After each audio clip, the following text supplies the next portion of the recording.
ఈ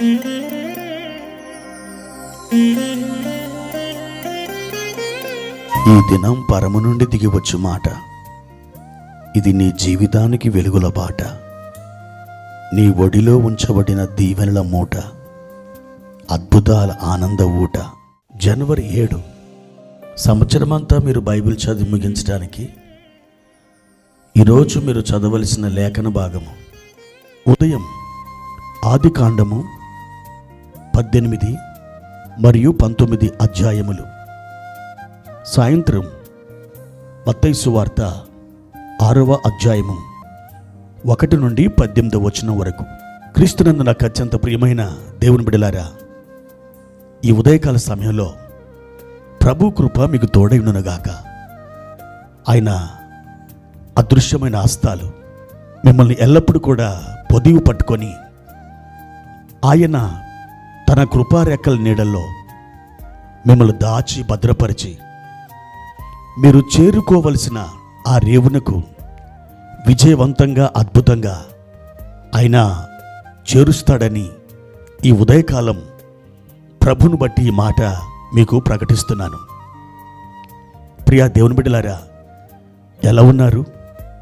ఈ నూతన సంవత్సరంలో మీరు తీసుకున్నటువంటి ఆ తీర్మానాలు లేదా ఆ నిర్ణయాల ప్రకారం ప్రభునందు మీరు కొనసాగిస్తూ వాటిని అమలు చేస్తూ ఆత్మీయంగా అంతకంతకు మీరు పురోభివృద్ధి పొందినట్లుగా ముందుకే సాగి వెళ్తున్నారా? మీరు తీసుకున్నటువంటి ఏ తీర్మానమైనా అది ప్రభు సన్నిధిలో తీసుకున్నారని మీరెన్నడూ మర్చిపోవద్దు. మీరు తీసుకున్న ఆ తీర్మానాన్ని దేవుడే తన కృప ద్వారా చక్కగా మీరు గైకొన్నట్లు, మీరు వాటిని చేరుకొని అద్భుతమైన ఫలాలు అనుభవించినట్లుగా నడిపిస్తారు. ప్రియమైన దేవుని బిడ్డలారా, ఈ ఉదయకాలం ప్రభుత్వ వాక్య భాగాన్ని చదువుకుందాం. యెషయా గ్రంథం 38వ అధ్యాయము 5వ వచనం. నీవు తిరిగి హిజ్కియా యొద్దకు పోయి అతనితో ఇట్లనుము, నీ పితరుడైన దావీదునకు దేవుడైన యెహోవా నీకు సెలవిచ్చినదేమనగా, నీవు కన్నీళ్లు విడుచుట చూచితిని, నీ ప్రార్థన నేను అంగీకరించి ఉన్నాను. ప్రియమైన దేవుని బిడ్డలారా, చదవబడిన ఈ లేఖన భాగంలో చాలా సంవత్సరాలకు పూర్వం మంచి భక్తిపరుడు, ప్రభునందు విధేయుడు, మంచి ప్రార్థనపరుడు, దేవుని సన్నిధిలో కన్నీరు విడిచి అంగలార్చువాడునైన యూదారాజు, అతని పేరు హిజ్కియా. ఈ హిజ్కియాని దేవుడు ఏ విధంగా స్వస్థపరిచాడో, దేవుడు అతన్ని ఎలా ముట్టాడో, దేవుడు అతనికి దీర్ఘాయువును ఏ విధంగా ఇచ్చాడో ఈ లేఖన భాగంలో మనం చూడగలం.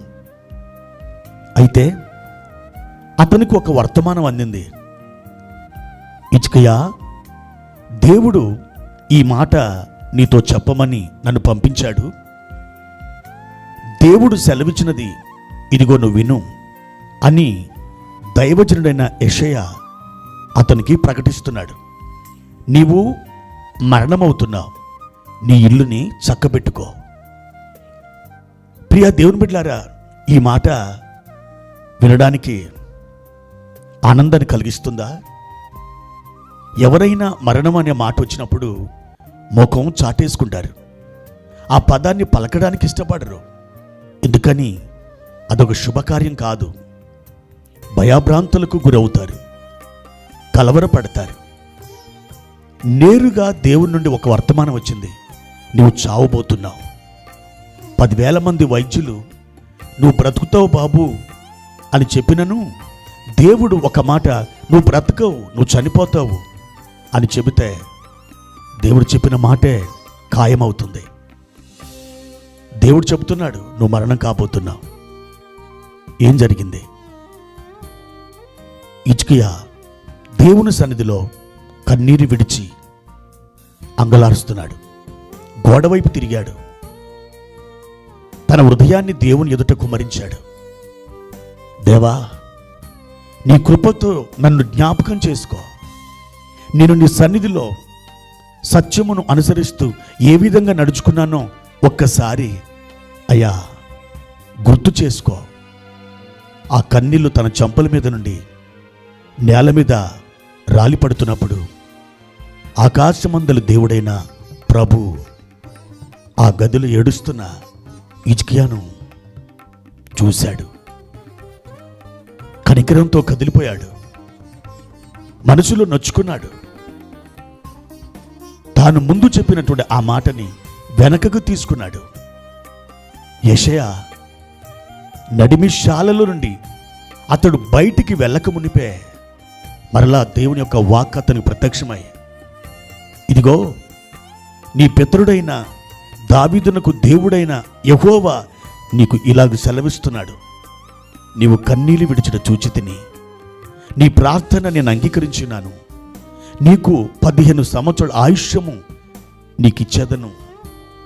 ఎంత అద్భుతమైనటువంటి వార్త!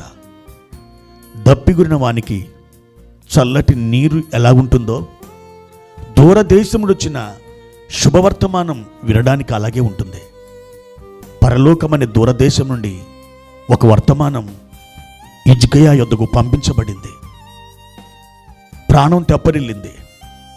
అద్భుతం జరిగింది. 15 సంవత్సరాలు హిజ్కియా ఆయుష్ను పొందుకున్నాడు. ఆ 15 సంవత్సరాల ఆ కాలంలో దేవుడు అతనికి ఒక కుమారుణ్ణి కూడా ఇచ్చాడు.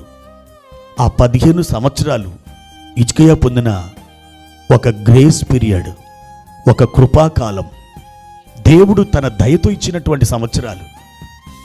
ఆ సంవత్సరాలలో ఒక అద్భుతమైన కుమారుడు జన్మించడమా, బ్రతుకు మీద ఆశలే కోల్పోయినటువంటి ఆ మనుషుడు కన్నీరు కార్చి దేవుని హస్తముల నుండి ఒక అద్భుతాన్ని పొందుకొని ఎంత విస్తారమైన కృప అతడు అనుభవించగలిగాడు. నా ప్రియ సోదరి సోదరుడా, నీ కన్నీలు కూడా దేవుడు చూస్తున్నాడు. నీ వేదన కూడా దేవుడు ఆలకిస్తున్నాడు. మనుషులను బాధ పెట్టుండొచ్చు, నీవు కలవరానికి గురై ఉండొచ్చు. నీవు కన్నీళ్లు విడుచుట దేవుడు చూస్తున్నాడు. ఆయన నీకు అద్భుతమైన జవాబుని అనుగ్రహించబోతున్నారు. కృపా వాత్సల్య భరితుడైన దేవుడు నిన్ను విడిచిపెట్టలేదు. ఆయన నీ చేతిని పట్టుకొని ఉన్నాడు.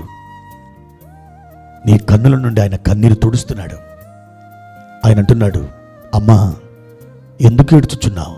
ఇదే మాట ఈ ఉదయకాలం మీతో మాట్లాడుతున్నాడు. ఆ మాట పలికిన ప్రభు నీ కన్నీళ్లకు ఒక ముగింపుని ఆయన దయచేయబోతున్నాడు. ధైర్యంగా ఉండు. ప్రభు కృపలో ముందుకే సాగి వెళ్ళు. ఆయన నిన్ను బలపరిచి విజయ శిఖరానికి తోడుకొని వెళుతున్నాడు. ప్రార్థన. పరిశుద్ధుడైన తండ్రి, ప్రేమ కలిగిన దేవా, మీ ఘనమైన పరిశుద్ధ పాదాలకై వందనాలు. ఈ ఉదయకాల సమయంలో మా ప్రియులు మీ సన్నిధిలో ప్రార్థించుచుండగా మీ అద్భుతమైన హస్తం వారి మీద చాపి వారి కన్నీళ్లకు ఈ దినమే ఒక ముగింపును దయచేయమని నేను వారి పక్షాన ప్రార్థిస్తున్నాను. మా ప్రియ తండ్రి, వారు విజయ శిఖరానికి చేరుకొని మిమ్మలను మహిమపరిచే ఒక గొప్ప ధన్యతను దయచేయమని యేసుక్రీస్తు నామములో ఈ ప్రార్థన అడుగుచున్నాను తండ్రి. ఆమెన్.